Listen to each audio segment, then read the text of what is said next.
Olá, meus queridos alunos, bem-vindos à nossa última aula de redação, na apostila de número 8, a aula 24, atividade de criação. Nessa aula, nós vamos desenvolver uma redação cujo tema precisa ser descoberto, ou seja, ele precisa ser depreendido da relação que existe intertextual entre os textos. Então, vocês terão textos motivadores e desses textos vocês vão ter que descobrir qual que é o tema para desenvolver a última redação. E isso não deixa de ser um desafio que mostra que vocês estão aptos, para prosseguir os estudos para o terceiro ano do ensino médio. Vamos lá? Mas antes de prosseguirmos com a aula de número 24, pois vocês terão que depreender o tema da coletânea de textos, nós vamos voltar um pouquinho na aula passada para rever alguns itens que são itens essenciais para que vocês revejam, e consigam finalizar a atividade que é, na verdade, essa aula 24. Quais são esses itens? São adequação da proposta, textos da coletânea, aproveitamento de dados da coletânea e o tangenciamento do tema. Então, lá na apostila de vocês, na página 16, nós iniciamos a aula 23. E você sabia que entender, compreender a proposta é a segunda competência para que você atinja os pontos necessários na redação do Enem? Ela vale 200 pontos, é muito importante. Então, um critério fundamental para avaliação da redação em qualquer exame é a adequação dessa proposta. Para receber uma boa nota, não basta apresentar um texto bem redigido, é preciso que a produção do candidato atenda fielmente a todos os requisitos expostos nessa proposta de redação. A prova de redação ela não se resume a um exercício de escrever, por escrever, mas sim de leitura e escrita, e claro, de compreensão. Quando quem não lê direito a proposta de redação, terá poucas chances de produzir um bom texto. E uma coisa que eu sempre falo para vocês é, vai prestar Enem, vai prestar qualquer outro tipo de exame vestibular, eles solicitam que você redija uma dissertação, que é o gênero da tradição escolar, com características bem estáveis. Mas há casos em que não se pode prever com segurança qual gênero será exigido, isso é óbvio, Nessas situações, a atenção aos elementos da proposta da redação precisa ser muito maior. Não bastará escrever sobre o tema em debate. Será preciso identificar o gênero textual solicitado, trazer na memória o repertório pessoal de leitura e escrita para focar nas convenções típicas desse gênero e respeitá-las com o máximo de naturalidade. Cada tipo de exame tem as suas especificações. Cada tipo de exame exige uma coisa. Então, tem que ficar muito atento ao tamanho do texto que é solicitado, à necessidade obrigatória ou não de um título, à exigência de uma proposta de intervenção na conclusão, obedecer o respeito aos direitos humanos, as quais são tão importantes quanto aprender o tema e o conhecimento do gênero em que o texto deve ser produzido. Então, você deve ler e contextualizar a proposta de redação. É fundamental para saber o tema do texto. Você deve lê-la com bastante atenção. E o espaço de ideias no qual o produtor do texto ele deve trabalhar. Para isso é importante também mapear o campo de debate, identificar os argumentos e os contra-argumentos, reconhecer os pontos a ressalvar, a questionar, enriquecendo, aprofundando e solidificando o posicionamento da tese que você irá defender. Os textos da coletânea ou aqueles chamados textos motivadores, que eles disponibilizam lá na prova, tem uma utilidade que depende do tipo de orientação argumentativa que você pretende adotar. Ele só é útil dele a informação que você vai articular ao seu repertório pessoal, seu repertório sociocultural, e que serve para você defender e confirmar o seu posicionamento. Então, é importante selecionar apenas os dados mais relevantes de lá dos textos para que você atinja os objetivos pretendidos com a dissertação. A tentativa de aproveitar todos os dados da coletânea, né, ou a maioria deles, muita coisa, não costuma dar bom resultado. Então, por isso, você tem que ler os textos, ativar o seu repertório sociocultural, e aí sim você começar a extrair argumentos e posições que você vai tomar a partir daí. E o aproveitamento de dados da coletânea não é obrigatório, mas é bem visto pela banca. Ela tem expectativa de que o candidato ele reflita sobre algumas informações que eles disponibilizaram lá, ou seja, para demonstrar sua concordância, ou empregando, né, essas informações com argumentos em defesa da sua tese, ou seja, até para refutá-las.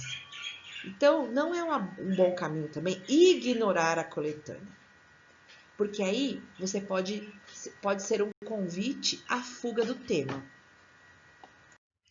É importante, pessoal, evitar o tangenciamento do tema. O que seria tangenciamento? Então, o guia do participante do Enem, ele considera tangenciamento ao tema quando ocorre uma abordagem parcial, que é realizada somente nos limites do assunto mais amplo ao que o tema está vinculado. Então, desejando em segundo plano a discussão em torno de um recorte temático objetivamente proposto. Isso ocorre quando se escreve sobre algo mais amplo do que o tema proposto, levando a discussão a um grau exagerado de generalidades ou sobre algo muito mais específico, levando a discussão ao extremo do oposto, ou seja, as particularidades excessivas. Então, lá na apostila de número 8, na página 20, aula 24, nós temos o primeiro texto, que é o texto 1, que na verdade é uma foto. E essa foto possui uma legenda que diz assim: soldado russo toca piano abandonado na Chechênia durante a guerra de 1994. Esse texto 1 foi uma proposta do Mackenzie. E ela é bem carregada do quê, pessoal? De lirismo.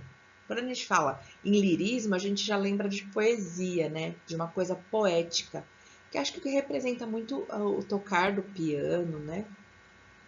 E, ao mesmo tempo, ela é subjetiva e até romântica.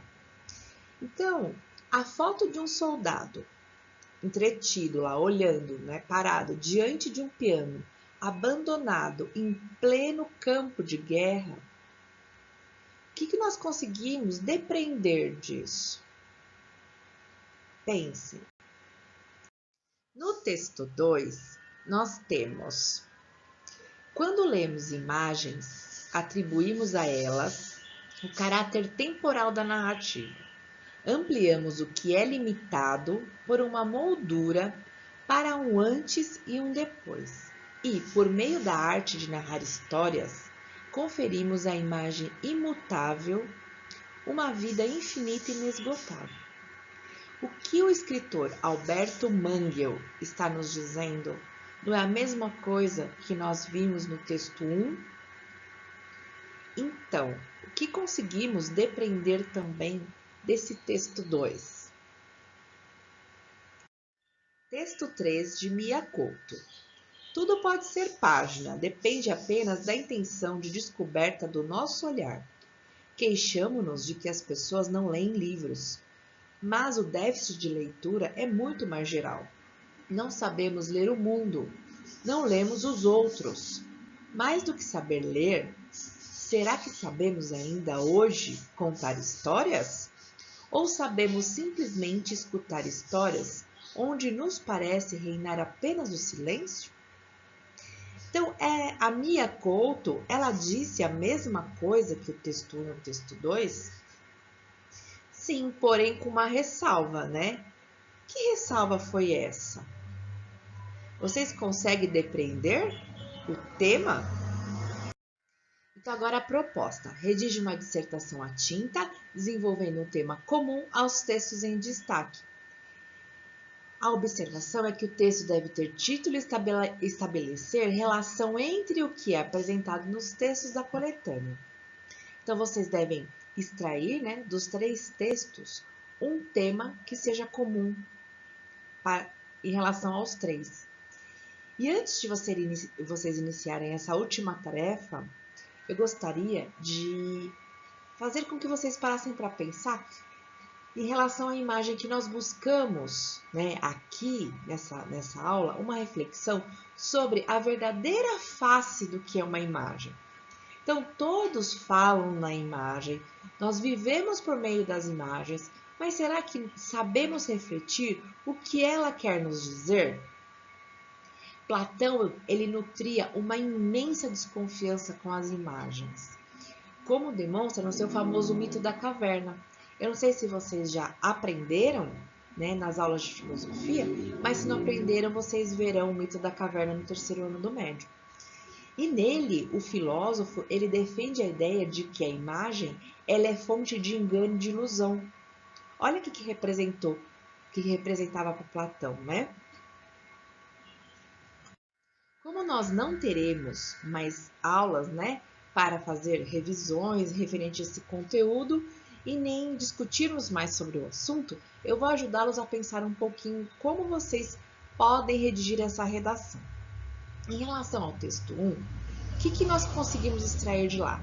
Que a imensa capacidade humana de, por meio de narrativas, né, do que se narra, atribuir sentido, mesmo nos cenários de absurdo e caos, confere vida infinita e inesgotável ao que parece ser estéril, que parece ser morto. Ok? No texto 2, diz que ele atesta a imensa capacidade que o ser humano tem de conferir à imagem parada, né, imutável, uma vida infinita de possibilidades, uma vida infinita, inesgotável de coisas a se descrever, de se narrar daquela imagem, né? Através das imagens e das narrativas. E aí nos ensinou isso foi no texto do Alberto Mangel. E no texto 3, né, é preciso considerar uma ressalva da Mia Couto, para que vocês façam a junção e montem o tema da redação. Qual é essa ressalva? Que ela diz assim, que no mundo contemporâneo, o tropor parece ganhar terreno, silenciando essa capacidade de atribuir sentido ao mundo que circula, circundante, seja por meio do ato de ler, seja por meio da ação de contar. Então, o que seria isso? Você vê, mas você não coloca para fora, você não reflete sobre o que você lê. E você não conta para ninguém. Então, o ato de contar morreu, né? Se contar, se refletir. Então, em resumo, qual seria o tema? Será que não seria a representação da imagem? Qual que é a representação da imagem para o ser humano quando esse a torna um objeto de reflexão?